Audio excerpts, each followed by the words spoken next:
Isang mapagpalang araw po sa ating lahat. Brothers and sisters, my devotional verse. Today ay magbasa po sa 1 John chapter 5 verse 20. Dito po ay sinabi, nalalaman nating naparito na ang anak ng Diyos at binigyan niya tayo ng pangunawa upang makilala natin ang tunay na Diyos. At tayo ay nasa tunay na Diyos sa kanyang anak na si Jesucristo.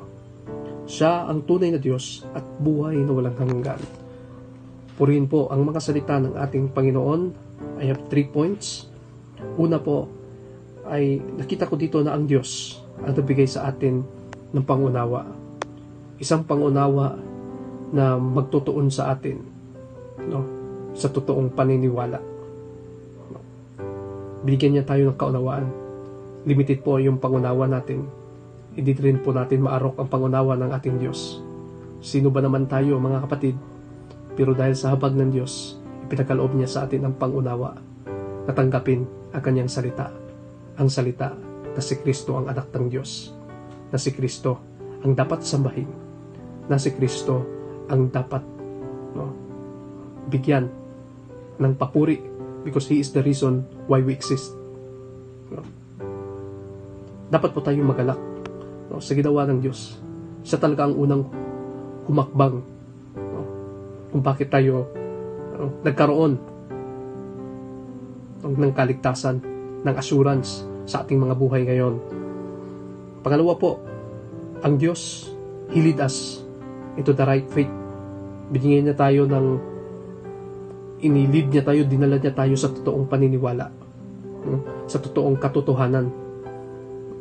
Maraming nagtuturo ng katotohanan sa mundong ito, pero gayon nga, ngunit mga kapatid, mapalad po tayo dahil binigyan tayo ng kaunawaan ng Diyos,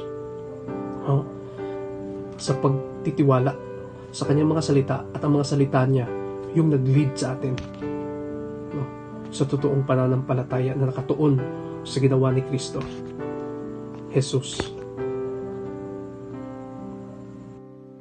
Sabi nga ng ating Panginoong Jesus, I am the way, the truth, and the light. Siya ang katotohanan. Wala na tayong hahanapin. Sabi nga doon, wala nang ibang ngalan. Wala nang ngalan na makakaligtas sa atin, kundi ang ngalan ni Jesus, ang pananampalataya sa salita ng Diyos patungkol kay Jesus. Pangatlo,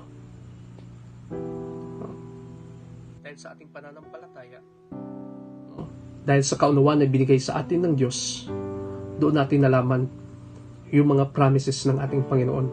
Isa na nga dito, yung buhay na walang hanggan.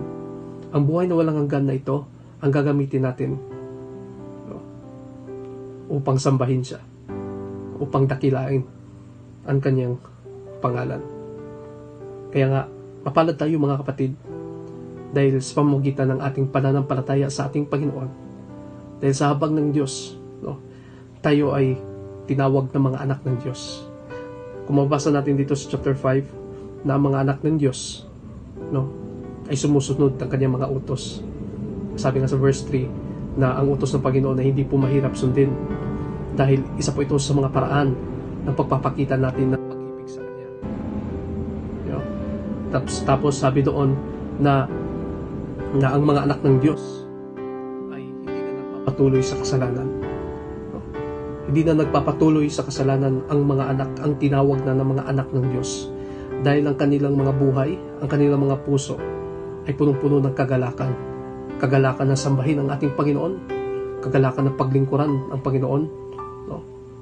Wala nang mga bagay pa na nanaisin, no, na hindi makakalugod sa Panginoon. Dahil ang ating mga puso, no, walang ibang nananahan kundi ang ating Panginoong Hesus. At wala tayong ibang nanaisin kundi yung mga bagay na makakalugod sa Kanya.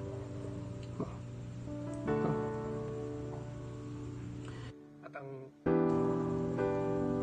last, mga brothers and sisters, na ang lahat ng mga nananampalataya sa ating Panginoong Hesus ay magtatagumpay.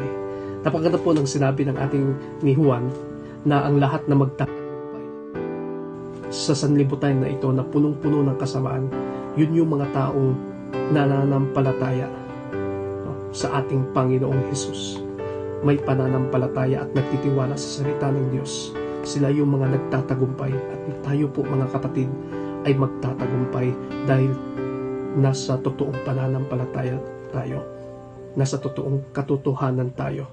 And let us spread the gospel, no, na natanggap natin. No. Let there be that the light ng ating Panginoong Hesus na nanaan sa ating mga buhay ay makita din sa ating mga buhay, mga kapatid. Kaya God bless po. At patuloy po tayong maglingkod sa Kanya. No, ituon natin ang ating mga mata sa ating Panginoong Hesus. Dakilain po ang Kanyang pangalan. God bless.